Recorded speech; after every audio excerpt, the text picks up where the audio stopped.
Good evening students, welcome to SRS IAS and law academy. आज की जो हमारी करंट अफेयर की क्लास होगी ये साइंस एंड टेक से रिलेटेड होगी और आज का जो हमारा टॉपिक है वो है laser carbon to produce hydrogen. तो देखते हैं सबसे पहले ये न्यूज़ में क्यों है। तो रिसेंटली जो रिसर्चर्स जो हैं उन्होंने डेवलप कर लिया है कार्बन बेस्ड कैटलिस्ट जिसको लेजर कार्बन का नाम जो है वो दिया गया है, ताकि जो वाटर का इलेक्ट्रोलिसिस जो है वो ज़्यादा एफिशिएंट तरीके से हो सके। ठीक है, तो इस वजह से ये जो आपकी लेजर कार्बन जो है ये न्यूज़ में है। तो देखते हैं इसका सिग्निफिकेंस क्या है। Laser carbon can replace expensive metal based catalyst in the electrolysis of water to produce hydrogen. तो इलेक्ट्रोलाइसिस ऑफ वाटर जो है ये हम आगे जाके देखते हैं क्या होता है। बेसिकली इसमें क्या होता है कि इलेक्ट्रिसिटी जो है वो वाटर में से पास करवाई जाती है। एक जो मेटल होता है उसको एनोड एनोड बनाया जाता है, दूसरे मेटल को कैथोड जो है वो बनाया जाता है और वाटर में से हाइड्रोजन जो है उसको मेनली सेपरेट करने के लिए जो आपका इलेक्ट्रोलाइसिस जो है उसको किया जाता है। उसके लिए एक कैटलिस्ट जो है वो चाहिए होता है, जिसके लिए पहले जो है जो जनरली जो है जो आपके काफी जो एक्सपेंसिव जो मेटल्स जो है उनका यूज जो है वो किया जाता है। उन एक्सपेंसिव मेटल्स को जो है लेजर कार्बन के द्वारा रिप्लेस जो है वो किया जा रहा है। इसी वजह से लेजर कार्बन जो है ये आपका न्यूज में आ गया है। तो उनके लिए ये जो इलेक्ट्रोलाइसिस ऑफ वाटर जो है जो हम करते हैं इसमें काफी ज्यादा एनर्जी जो है वो कंज्यूम होती है। तो अगर हम ट्रेडिशनल मेथड जो अपनाएं तो उससे बहुत ज्यादा एनर्जी जो है वो यूज होती है, और अगर हम जो है कार्बन लेजर कार्बन की मदद से या उसको लेजर कार्बन जो है उसको अगर हम कैथोड बना दें या एनोड बना दें या एक एक दोनों में से एक जो है डायोड जो है वो बना दिया जाए, तब जो है जो एनर्जी जितनी कंज्यूम होती है उसके कंपैरिजन में कम एनर्जी जो है लोअर एनर्जी पे हम जो है वाटर मॉलिक्यूल को सेपरेट कर पाएंगे।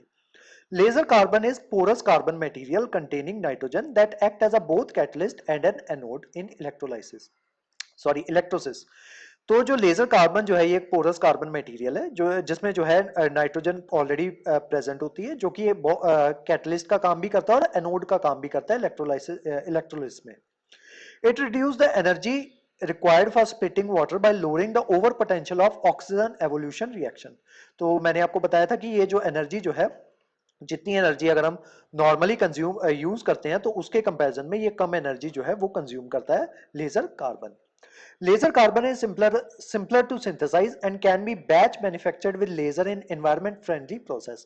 और ये जो आपका लेजर कार्बन है इसको बनाना भी बहुत इजी है और इसको बैच में जो है वो बनाया जा सकता है। मतलब बहुत से लेजर कार्बन जो है हम एक ही साथ जो है वो बना सकते हैं, और इसको बनाने में जो है ये इन्वायरमेंट फ्रेंडली भी प्रोसेस भी है। मतलब किसी तरीके का इन्वायरमेंट पॉल्यूशन भी कॉज इसमें नहीं होता।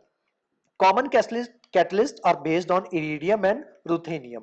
तो जो कॉमन कैटलिस्ट आज से पहले जो इसमें इलेक्ट्रोलाइसिस में जो यूज होते हैं वो काफी ज्यादा एक्सपेंसिव है, और जो दूसरे सेक्टर्स हैं उनमें भी उसकी डिमांड जो है वो काफी ज्यादा है। Although its catalytic activity is not as good as metal based catalyst, it can be improved by using different polymers in the fabrication process.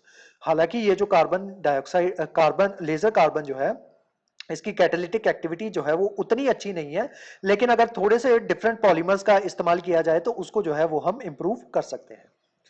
अब देखते हैं इलेक्ट्रोलाइसिस जो है वो क्या होता है। ये एक प्रोसेस होता है using an electric current to bring about chemical reaction. तो एक केमिकल रिएक्शन के में लाने के लिए अगर हम इलेक्ट्रिक करंट का यूज करते हैं तो उसको उस प्रोसेस को जो है इलेक्ट्रोलाइसिस जो है वो कहा जाता है। In electrolysis an electric current is passed through an electrolyte. तो एक इलेक्ट्रोलाइट होता है उसमें से इलेक्ट्रिक करंट जो है वो पास किया जाता है।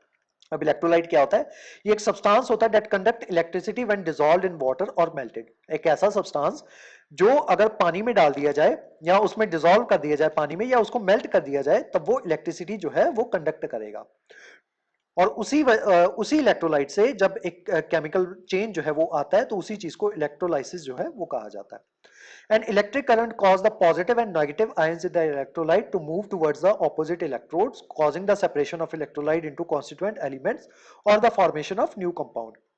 तो जैसे ही उसमें से जो इलेक्ट्रोलाइट होता है उसमें से करंट जो है वो पास किया जाता है तो उसके जो पॉजिटिव आयंस जो है वो नेगेटिव चार्ज की तरफ नेगेटिव जो आपका मैं आपको ना यहाँ पे समझाता हूँ। ये देखो, जो इसके पॉजिटिव आयंस होंगे वो एनोड की तरफ जाना स्टार्ट कर देंगे और जो इसके नेगेटिव आयंस होंगे वो कैथोड की तरफ जो है वो जाना स्टार्ट कर देंगे। इस वजह से क्या होगा, जो वाटर मॉलिक्यूल होगा वो स्प्लिट हो जाएगा ऑक्सीजन और हाइड्रोजन में। तो इस वजह से क्या होगा, जो आपकी हाइड्रोजन जो आपको चाहिए होती है वो आपकी प्रोड्यूस हो जाएगी और यहाँ से हाइड्रोजन जो है वो कलेक्ट की जा सकती है। तो यही प्रोसेस जो है ये आपका इलेक्ट्रोलाइसिस जो है ये कहलाता है।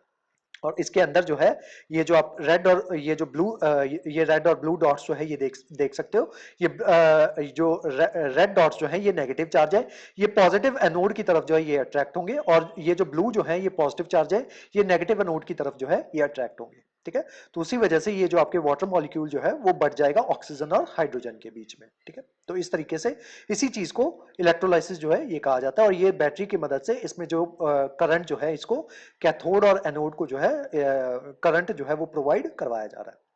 तो यही सारा प्रोसेस आपका इलेक्ट्रोलाइसिस का। और इसी में जो है ये जो आपका एनोड जो है इसमें जनरली मेटल जो है एक्सपेंसिव मेटल जो मैंने आपको बताए थे रोडियम, उसका प्रयोग जो है वो किया जाता था। और ये जो आपका लेजर कार्बन है इसमें एनोड की जगह लेजर कार्बन का जो इस्तेमाल जो है वो किया जाएगा। ठीक है, तो यही प्रोसेस है, यही आपकी सारी जो थी करंट अफेयर की क्लास थी। तो आज की जो हमारी क्लास थी वो लेजर कार्बन के बारे में थी। इस क्लास के जो नोट्स है वो आपको सेंड कर दिए जाएंगे हमारे टेलीग्राम चैनल पे, और जो हमारे वेरियस व्हाट्सएप ग्रुप्स जो हैं वहां पे भी इसके नोट्स जो है वो आपको सर्कुलेट कर दिए जाएंगे। उसके अलावा हमारे वेरियस कोर्सेज के बारे में इंफॉर्मेशन लेने के लिए आप स्क्रीन पे दिए नंबर पे कांटेक्ट कर सकते हो। तो आज की जो हमारी क्लास थी वो यहीं तक थी। Thank you so much.